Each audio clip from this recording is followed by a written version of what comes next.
just in case anything. I mean, again, one of the things I was going to say, if there was enough people, I was going to say, hey, everyone, just, post something somewhere, that we could share. I could take things on GroupMe and I can put them in email messages or whatever. So feel free to do so. I'm not sure. Again, so this is mod six. We only have mod seven left after six, which, we go from the research assignment to self-assessment. It's a nice way to close out the semester, really just kind of giving you some time to reflect in a culture that really doesn't offer us a lot of time, I think, to reflect. So, assigning an essay about self-reflection has always kind of worked out well, and allowed students to kind of see, again, where progress has been made. And it could be not only in writing, but just habit. I've said it time and time again, this idea, when I realized that our lives are based on a series of patterns that we put forward. And if we put positive patterns of behavior forward, those things that we can use as building blocks to other plateaus in life, then that's great. But we can also be sucked into negative patterns. And so, excellence really does not come from a single action. It comes through from repetition. And just and again, it's one of those things where I feel ancient when I want to say, and now more than ever you must do that. But I think it's been around. I think it's just a thing, you know so with the research assignment, so I am looking over the interviews now, like I said, and those have been great. Individuals who work the narrative, you can write that as as a narrative, more informative Q&A. The narratives are coming out great. I was really impressed with the handling of the narrative style. I thought that was going to be a little harder for individuals, even though I thought it was probably the best strategy, but it's worked out.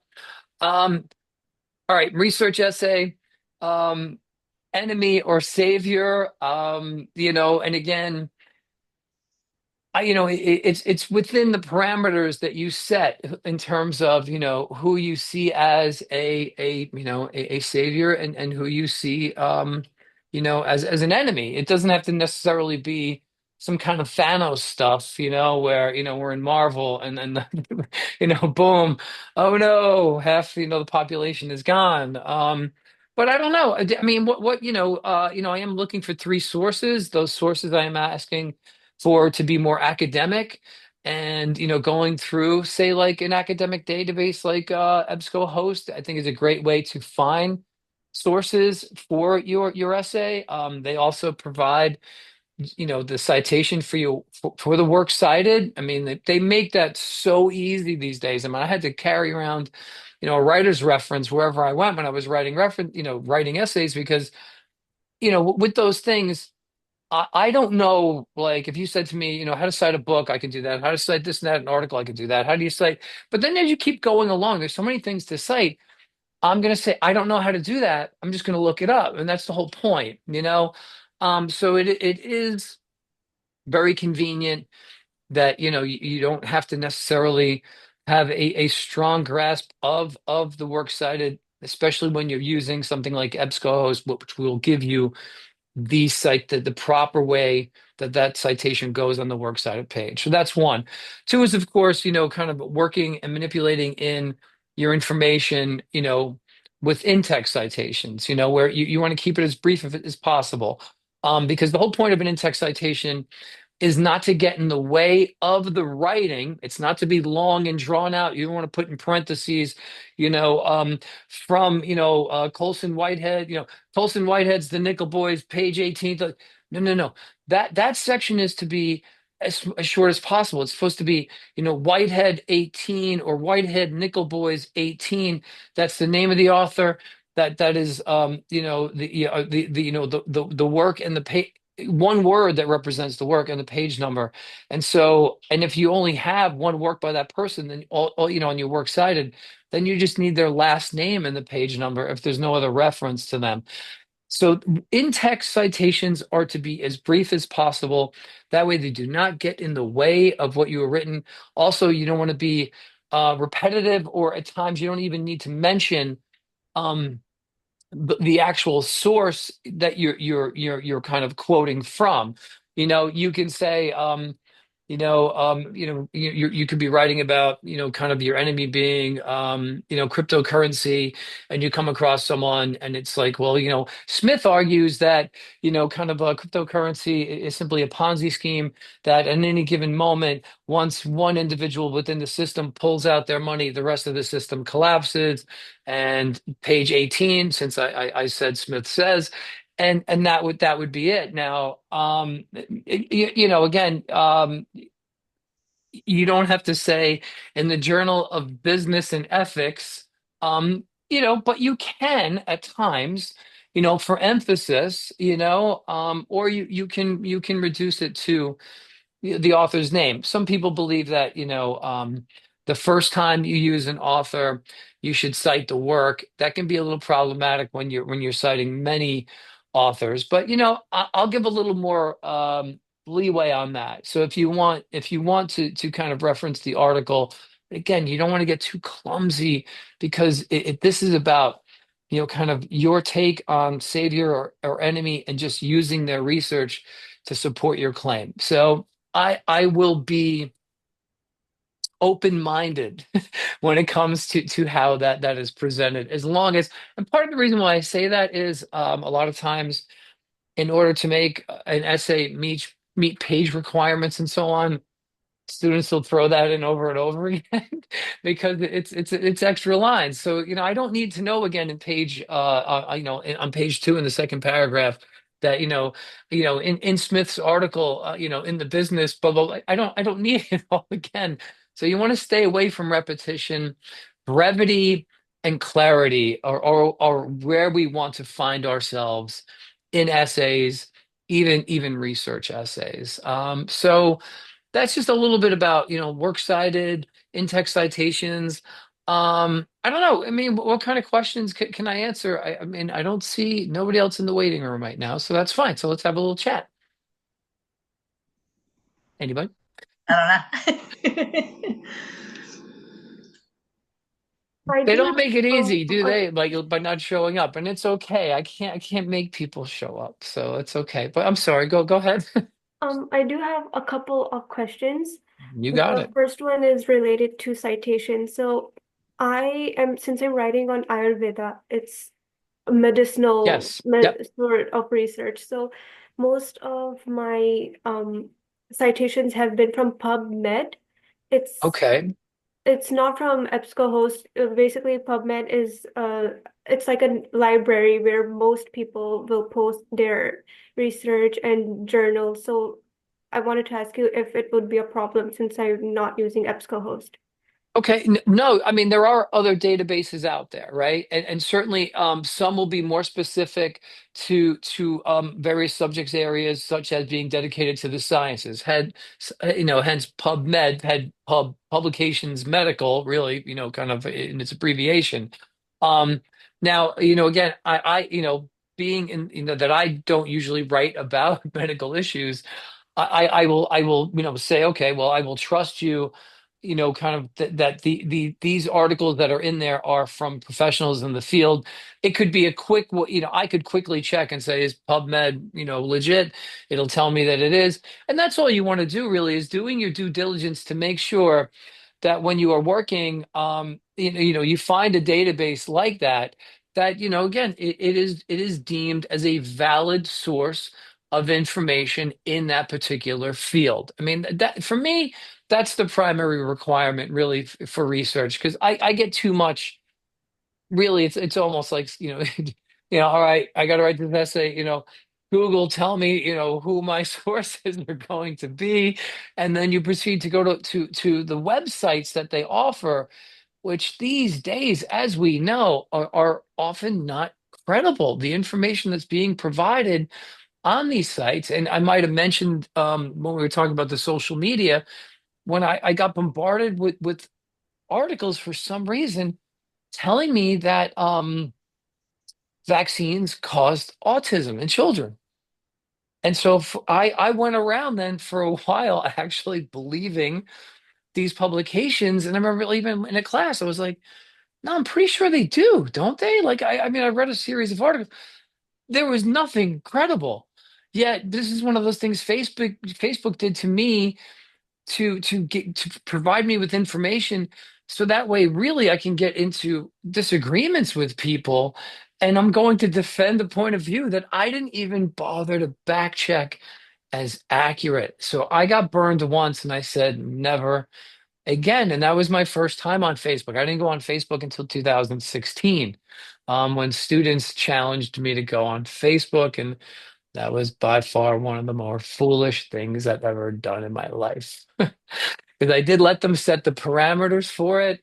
Because I wasn't on social media and like you bash social media all the time and you're not on it. And they were like, you have to accept every friend request you get. And they were like, and you have to post, and I did it. And it was horrible. I had over 500 friends in weeks. I'm like, I don't even know you people. So no, no, I'm never doing that again. So yeah, PubMed sounds pretty credible to me. I will take you at your word. Plus, you are talking about something because it is not, it really is in competition with Western medicine. How dare you? Because again, what you're talking about studying is more for, it's guided but self-healing in the long run. And, if we as a culture, continually need to help the help of other entities, the healthcare system, for example, that keeps us then feeding the machine with our insurance money, our co-pays, and so on. There are a series of practices out there that go beyond the Western, and they try and merge the body and mind experience. And I've tried over the years to kind of really get a better grasp and study some of these, practices, and life has just gotten in the way of allowing me to really go as far as I've wanted to go. And one of the things that I think is interesting is how we do live in a culture where our ability to self-calm, and this is again a practice that will assist. I mean, I've done enough Buddhist practice and understanding to how to bring myself into a position of self-calm when in kind of more high stress, traumatic, and catastrophic situations. Self-calming is so key in a culture over medicated and overstimulated by media engagement. So that's question number one. What's question number two? Question number two is, so I'm taking my sources mainly from research papers, and a lot of them they have headings and heading numbers, like heading number one, introduction, number two, discussion. So while coding, should I add the paragraph number or the heading number? So if I'm taking a quote from conclusion, should I add the heading, like heading number five, conclusion? Should I add that or the paragraph number? So what I'll say is that this was a relative. It's funny as again, and I feel. But I've been doing this for 25 years. So this is prior to the digital age getting involved in the research process. So it used to be, I got a copy of the New Yorker over there. Okay. I have a hard copy of something. I flip through it and I have the hard copy and I could just tell you the page number. And I really never really needed to list the paragraph number, right? Because, I should be able to find whatever it is that you're talking about on that page. It's a single page. The internet comes along and we're now putting articles on the internet. The problem with the internet is scrolling, right? So we begin the process. We don't have page numbers unless they can be listed, right? And I always say, okay, fair enough.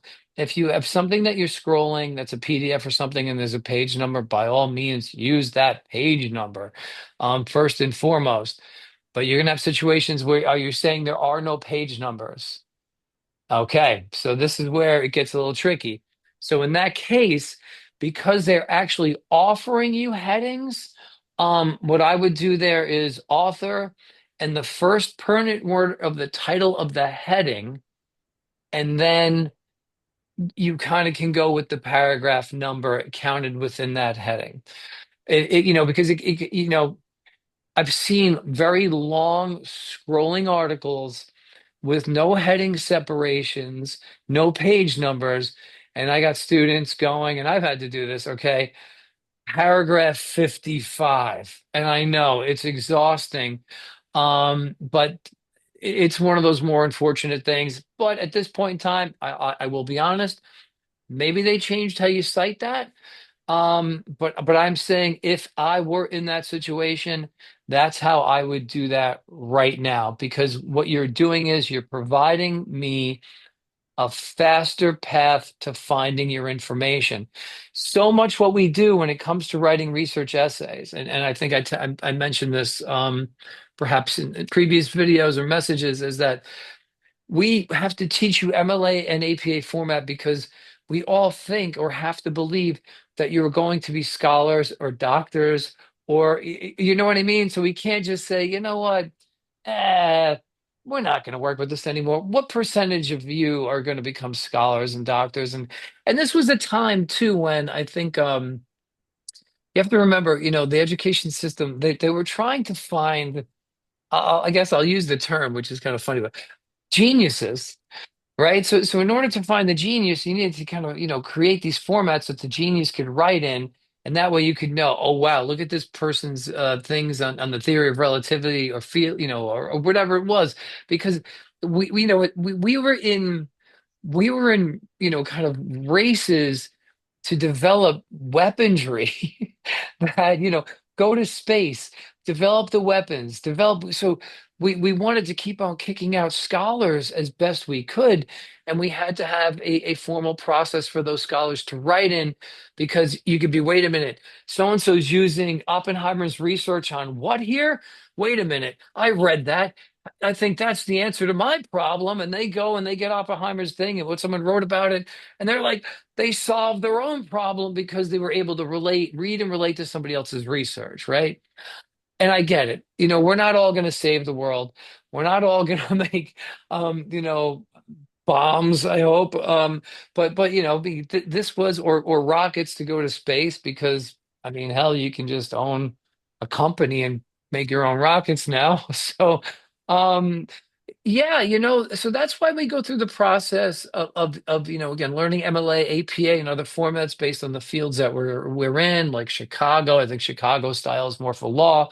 Um, but nonetheless, we have a little more leeway these days, I think, with how we can handle citations, especially in the early stages of your academic career. At each level, you will be handed more stringent ways to work with citations because depending if you decide to work with on a master's degree or a PhD, it'll be narrowed. You will work with your class sizes will diminish greatly. By the time you get to the PhD level, you're in a class with maybe 10 students. You know what I mean? Therefore, the expectations that the format become far more important because you are working with peers who are studying similar things and you want to share these ideas and allow them to find the scholarship to even help build on their own ideas. I mean, we as professionals, we have conferences all the time. And so you go to a conference on a certain subject, you present your information, and the whole thing is to continue to bring better and greater ideas to other higher education professionals. That way we all go back to our professions and try and make the world a better place. I think these events have become very cookie cutter and they're not as serious as important as they used to be, and people just go there, and I can't believe I'm saying this, but what the hell, some of them I know for vacation purposes. Pick a conference that's in a nice place you want to go. Like it's lost its seriousness, and I think that's something it's a little problematic. They've become more social gatherings than they are about really pushing academia forward. But that's, one man's opinion. So so okay, so yeah, so I'm fine with as long as there are header sections, you coming up with a clever way to have the author of the section and the paragraph number since you don't have a page number. I would be fine with that. Okay. Anything else? Yes, last question. Oh yeah, go. Um, so I am writing it in like a positive way about Ayurveda as a savior of people, but while researching, I've also come across a lot of articles that are discussing how there are a lot of unlicensed people posing as Ayurvedic doctors and selling medicines, or that the ingredients that these medicines contain are no longer pure, they're contaminated, and how that can lead to different health diseases. So, since the volume of articles regarding all the detrimental effects of Ayurveda is a lot, so I was wondering if I can add in a paragraph about that as well, even though it's a more positive essay. I really agree with that. That's a good practice because again, you're not going to diminish from your argument, yet you're going to call out the fake healers. Yeah. And that is a thing right now. Like there's certain like again, I don't have a lot on social media. I have certain, like I just said, the idea of going back and becoming a psychologist so I can have my own practice. I follow strange things. I follow a lot to do with psychopathy, sociopathy, and narcissism. And so, over the years, as I've watched varying industries grow, especially online industries and Instagrams and Facebook pages and so on, of the so-called healer, I have found many who are completely full of crap. They are pushing the poor diets. They are pushing poor, kind of mental health practices. They are not credible individuals, yet I'm watching them amass tremendous followings. Somebody told me I should watch this documentary called Apple Cider Vinegar. It's about a woman who said that she had figured out a cause for kind of a cure for brain cancer through some apple cider vinegar process, whatever, blah blah. But she had this routine that she was trying to sell. It was all fraudulent. So this happens as a parent, and I know I'm going a little away from your topic, but I think there is a similar connection. When my daughter was born, baby Einstein was the big thing, right? They're like, man, your baby is a sponge, right? We hear about this all the time. You can pick your baby up and just rub it in a puddle of knowledge and it's going to soak it all in, right? Well, here I am. I got these videos from my daughter with colors and shapes and sounds, and I'm sitting there watching her, and I'm like, okay, wow, all right, this baby Einstein, huh? She should, she's gonna learn. They're doing different languages, and they're this and that. Baby Einstein has proved to be 0% effective in helping very young children. And I wised up.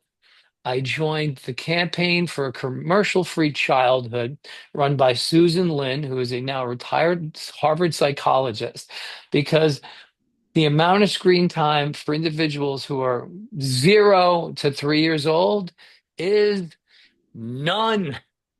Kids should not have any screen time, developmentally speaking, from the time they're born to at least 3 years of age. And here I am following along with baby Einstein, thinking I'm doing my daughter a favor. And these things happen. And your research then, as it purports the positive elements, then says, oh, by the way, vet your healers, vet those individuals leading the practice, because they may not necessarily be kind of on the up and up. So that is certainly part of it. We've had yogi masters. I knew someone who, oh my God, I was in a relationship ages ago, and this is why I study psychopathy and narcissism and sociopathy because I really believe that, certainly she fell within this level of diagnosis. I did not see her for years. She comes back as a healer, and I'm just like, get out of town, man. Stop it. She's got this whole shaman thing going on, and I'm like, oh my God, you are a destroyer. You are not a healer. So there are plenty of people out there who they hide behind this for some strange grandiosity and for financial gain. Because they're manipulating people who perceive themselves as hurt and in need of guidance. And that's when you take advantage of somebody who falls in that category, and in the words of Daffy Duck, that's despicable. So, But these are all great questions. So yeah, yeah. I like I said, I tried 15 years ago to practice, and got off to a good start. And then, like most things in my life, like that, I just don't have enough time and too many commitments to follow through. So, but yeah, I mean, I've already got the thing telling me that we're down to, we got about 8.5 minutes left. So, anything else? No, length of the essay. What do you think? How long do you think this should be, give or I'm take? thinking about like for now 3 pages. Oh, I had another question. So the works cited page, if someone's writing a 5 page essay, is the works cited page included in that 5 page essay, or should that be a separate sixth page? So it's funny. Over the years, what we've done is one, of course, you don't count the works cited toward your finished product. Because mine is over there somewhere. Like my dissertation, I have like the end of my dissertation is the works cited section is it's got to be like 30 pages long at least, I think. Um, but over the years to save paper, right? So you never count your works cited page toward the page total. So if I said 3 to 5 pages, your works cited wouldn't be page five. It's the additional page. It's not a written part of your essay. However, say you get on to a sixth page and you've only written like a quarter of a paragraph, you may skip a few lines and start your works cited there.